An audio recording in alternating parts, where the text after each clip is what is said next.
Hello everyone, আসসালামু আলাইকুম। Welcome to our cooking blog. আজকের রেসিপি হলো ডিম কুমড়া। ফার্স্টে আমরা আলু আর মিষ্টি কুমড়া সুন্দর করে কেটে নেব। তারপর সেগুলো চেলে মারবো একটা পুকুরের ভেতর। তারপর কুমড়া আর আলুগুলোকে সুন্দর করে গোসল করাই নেব। গোসল করানো হয়ে গেলে একটা প্লেটে সুন্দর করে সাজিয়ে আনবো। সাথে পেঁয়াজ, টমেটো, গুঁড়ো মশলাগুলো আনবো। তারপর হাঁটি হাঁটি পাপা করে একটা বাটি আগাই দেব। তারপর ঠুস করে একটা গোল আন্ডা বাটিটার ভিতরে ফাটাই দেব। তারপর ওর ভিতরে দিয়ে দেবো পেঁয়াজ কুচি, সাথে মরিচ কুচি আর সামান্য পরিমাণ লবণ। তারপর একটা চামচ দিয়ে সুন্দর করে ডিমগুলোকে ভর্তা বানিয়ে নেব।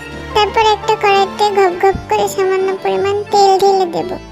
ওইটার মধ্যে ভর্তা করে রাখা ডিমটা দিয়ে সুন্দর করে ভাজা ভাজা করে নেব। ভাজার সময় খেয়াল রাখবেন ডিমটা যেন ভেজে কয়লা হয়ে যায়। তারপরে কড়াইতে দিয়ে দেব পেঁয়াজ কুচি, মরিচ কুচি, সাথে দেব সামান্য রসুন বাটা,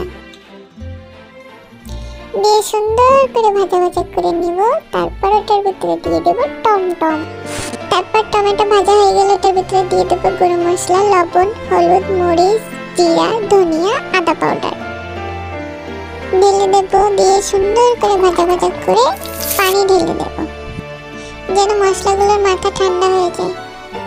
মাথা ঠান্ডা হলে একটু কষাই নিয়ে ওটার ভিতরে দিয়ে দেব মিষ্টি কুমড়া আর আলু, দিয়ে সুন্দর করে কষাই নেব। ভালোবাসা দিয়ে কষাতে হবে, নাইলে কিন্তু রান্না খারাপ হয়ে যাবে।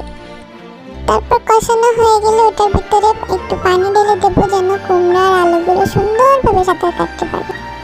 তারপর জিভে স্বাদ লাগানোর জন্য সামান্য পরিমাণ চিনি ঢেলে দেবো, দিয়ে ডিমটা দিয়ে সুন্দর করে কষাই নেব। নামানোর আগে একটু ধনিয়া পাতা দেবো, যেন একটু দুর্গন্ধ বের হয়। তারপর একটু নাড়াচাড়া করে নামিয়ে নিলেই রেডি আমাদের মজাদার টেস্টি ডিম মিষ্টি কুমড়া। খেতে কিন্তু অনেক মজা হয়েছিল, চাইলে আপনারা ট্রাই করে দেখতে পারেন। তো আজকের ভিডিওটা এই পর্যন্ত, সবাই ভালো থাকবেন।